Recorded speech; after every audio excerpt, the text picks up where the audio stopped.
शुरू अल्लाह के नाम से जो नायत मेहरबान रहम करने वाला। अस्सलाम वालेकुम नाज़रीन, आप देख रहे हैं यूट्यूब चैनल और मेरा नाम है मोहम्मद हारून। आज अली सुबह लाहौर में एक बहुत बड़ा पुलिस मुकाबला हुआ। इस पुलिस मुकाबले में लाहौर पुलिस के एसएचओ जो है वो शदीद जख्मी हुए, इसके साथ इनका एहलकार जख्मी हुआ। लेकिन जवाब में पुलिस ने 4 डाकुओं को जो है जहन्नम वासिल भी किया। मेरे अकब में ये घर भी मौजूद है। इस घर की सूरत हाल भी फुटेजेस में आपको अंदर दिखाऊंगा कि क्या थी। मामला कुछ इस तरह था कि पुलिस को कुछ रेकी मिली, कुछ मुखबरी मिली कि यहाँ पर कुछ डाकू रहते हैं और प्लानिंग्स करते हैं, निकलते हैं लाहौर के पोश इलाकों में जाकर डकैतियां करते हैं, लोगों को मारते भी हैं। इन के हवाले से पुलिस ने रेकी शुरू की थी और फिर पुलिस पहुंची बागड़ियां के इस घर के पास जहां पर ये लोग रिहाइश पजीर थे। तकरीबन एक 15 दिन कबल इन्होंने ये घर लिया था किराए पर और ये 3 मंजिला घर है। सारे लोग इस पे किराएदार रहते हैं। जो बिल्कुल नीचे वाली मंजिल है वहां पर खातून जो है मालिका इसकी मौजूद होती हैं। ये 4 मर्द थे, एक खातून और एक बच्चा इनके साथ शामिल था। गुज़िश्ता रात भी ये लोग कुछ अपनी वारदात करने के बाद घर पहुंचते हैं तो इसी दौरान पुलिस भी इनके पीछे पीछे घर के अंदर एंट्री। पुलिस को देखने के बाद इन्होंने सीधी फायरिंग का सिलसिला शुरू कर दिया। इस फायरिंग में आकर एसएचओ शदीद जख्मी हुए, एहलकार जख्मी हुआ, उनको अस्पताल शिफ्ट किया गया। लेकिन साथ ही पुलिस की भारी नफरी जो है वो तलब कर ली गई। फायरिंग का सिलसिला शुरू हो चुका हुआ था दोनों जानिब से।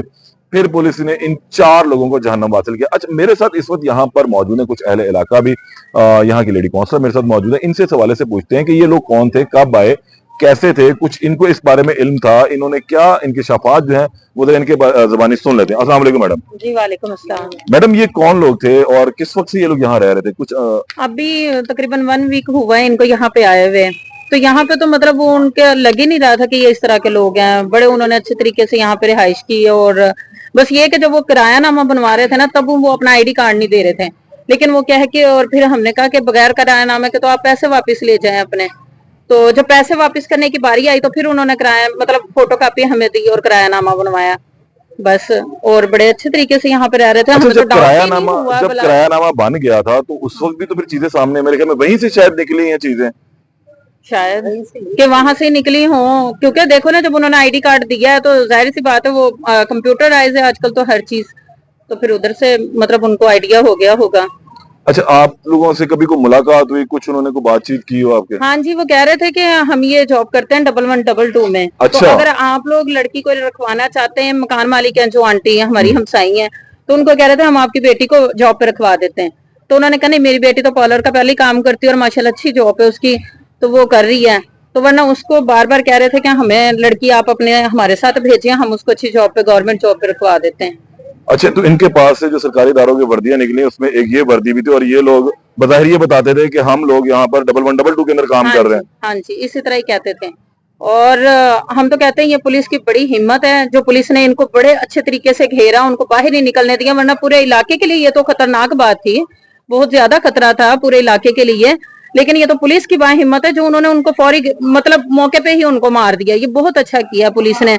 और उन माँ बेटी कभी खातून से मुलाकात हुई थी जो यहाँ रिहाइश पजीर थी आपकी? हाँ जी, उनसे बात हुई थी तो वो यही कह रही थी कि हमें तो मतलब नई चीज का आइडिया था। नहीं, जो खातून यहाँ पर ये जो घर में रह रहे अच्छा थे, नहीं, उनसे नहीं उनसे कभी नहीं मुलाकात हुई। बस वो लड़के से ही मतलब एक दिन बाय चांस में यहाँ से गुजर रही थी और वो जो है ना आंटी, वो मेरी दोस्त है, उनकी बेटी, तो उसने उससे बात कर रहे थे, तभी मेरी बात हुई थी उनसे। उन्होंने कहा कि अगर कोई लड़की है जॉब पे तो आप रखवाना चाहते तो रखवाएं हमें, मतलब उस लड़की को कह रहे थे। तो बस 2 मिनट की मुलाकात थी हमारी उससे। ये एक बहुत बड़ा इंकिशाफ है कि वो लोग यहाँ पर अपने गैंग को शायद बढ़ावा देना चाह रहे, तो इस तरह की लोगों को जो है वो घेर रहे थे कि हम आपको जो सरकारी नौकरी दिलवा दें। आप भी इस इलाके के रिहायशी हैं, क्या सुबह हुआ यहाँ पर? ये सुबह की बात है, जब हम नमाज के लिए जा रहे हैं पुलिस वालों ने कहा कि आपने लोगों ने बाई नहीं आना, घर में रहे। अच्छा। जिस वक्त हमने देखा रात को 1-1:30 के बजे मतलब फायरिंग की आवाज आ रही है, तो हमने देखा यार ये फायरिंग क्यों आ रहा है। उन्होंने बोला कि कुछ ऐसे लोग ना यहाँ पे आपके मोहल्ले में, हालांकि ये लोग कोई 10-15 दिन हुए हैं, इतना ज्यादा अर्सा नहीं हुआ है। हमने अभी बातचीत की माँ जी से, जो रैशी जी को पूछा कि ये कौन, वो कह रहे जिस दिन का इन्होंने किराया ना इशू करवाया ना, 8 कोई 10 दिन हो गए, उसके बाद ही ये सारा पुलिस को परमिशन हुआ कि ये तो बहुत कहेंगे कि यहाँ पे ये छुपा हुआ। अच्छा, बना लीजिए। तो कभी इनसे जो गुजरते थे, जो डाकू थे, कभी इनसे आप लोगों की मुलाकात हुई? नहीं, कुछ अंदाजा हुआ, कुछ थोड़ा सा कोई शक पड़ा यार ये बंदा थोड़ा मशकूक सा है? वो हमें शक तो नहीं है। एक देखो ना, मुलाजिमी का वर्दी पहन के जाना, 1122 की वर्दी पहन के जाना, तो एक हम मोहल्लेदारों को किसी पे क्या शक करता है, नए लोग थे ना, पुराने होते तो कोई महीना को 1.5 महीना गाड़ी उनकी फिर तो तो पता अच्छी नहीं। थी, गाड़ी अच्छा, उन्होंने बड़ी गाड़ी रखी हुई थी और वो गाड़ी को भी यहाँ पे मतलब कहते थे कि हमारी गाड़ी के पास से कोई ना गुजरे, ये मैडम की गाड़ी है, कोई मैडम थी उनकी, अच्छा, अगर इस पर खराश भी आ गई तो हमारे लिए मसला बनेगा, तो गाड़ी के पास से भी किसी को गुजर नहीं देते थे। बड़ी गाड़ी थी उनके पास, हमें डाउट कैसे होता, मतलब यूनिफॉर्म में आ रहे जा रहे हैं। फिर उनके साथ एक लेडीज थी बड़ी मतलब मैडम बन के आती थी, उनके साथ जाती थी, तो इसलिए कभी किसी को भी डाउट नहीं हुआ। और वैसे भी अभी उनको 1 हफ्ता हुआ था, अगर मतलब ज्यादा टाइम रहते तो शायद किसी बात से डाउट हो भी जाता। ये तो पुलिस की मेहरबानी है जिन्होंने फौरन एक्शन लिया, लाहौर पुलिस एक बड़ा कारनामा अंजाम दिया। बड़ा कारनामा अंजाम आपने लोगों की दिया, इसी तरह। गुफ्तगू सुनी है कि ये जो घर था, यहाँ पर रहने वाले लोग जो है अपने गैंग को बढ़ाने के लिए यहाँ के जो रिहायशी थे उनको भी अपनी तरफ अब रागिब कर रहे थे और उनको ये लालच दे रहे थे कि हम सरकारी नौकरी जो है वो दिलवा देंगे और इसके साथ साथ हम आपको मजीद को मुराद दिलवाएंगे। उन्होंने मालिक मकान को भी गालबन ऑफर की, इसके अलावा मोहल्ले के दीगर लोगों को भी की। 1.5 हफ्ता इनको तकरीबन यहाँ रिहाइश पजीर हुआ था।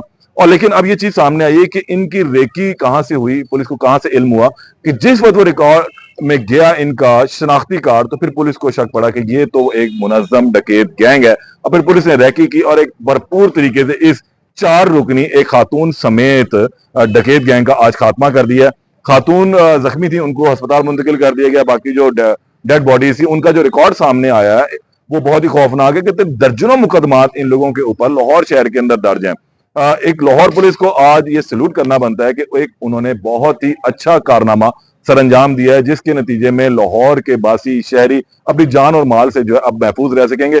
और इसके साथ साथ मैं तो ये भी कहूंगा कि तमाम रहने वाले लोगों को अपने इर्द गिर्द के रहने वाले किराएदारों से मुतालिक जो है थोड़ी सी सूह रखनी चाहिए, नजर रखनी चाहिए कि ये लोग कौन है, कहाँ है, किस तरह है। ये बड़ा गुंजानाबाद इलाका है, यहाँ पे एक बड़ी गाड़ी के साथ आगे किसी का रहना थोड़ा सा मशकूक अमल बन जाता है। लेकिन जो आम इलाके वहां पे भी लोगों को अपने इर्द गिर्द नजर रखनी चाहिए ताकि ऐसे जराइम पेशा अफराद का किला कामा हो सके और हमारा जो इलाका है, हमारे जो जानो माल है वो महफूज हो सके। लाहौर पुलिस का शुक्रिया अदा करेंगे यहाँ पर कि उन्होंने एक बहुत अच्छा और बड़ा कारनामा सरंजाम आज दिया है। दोबारा मिलते हैं अल्लाह ने के बाद।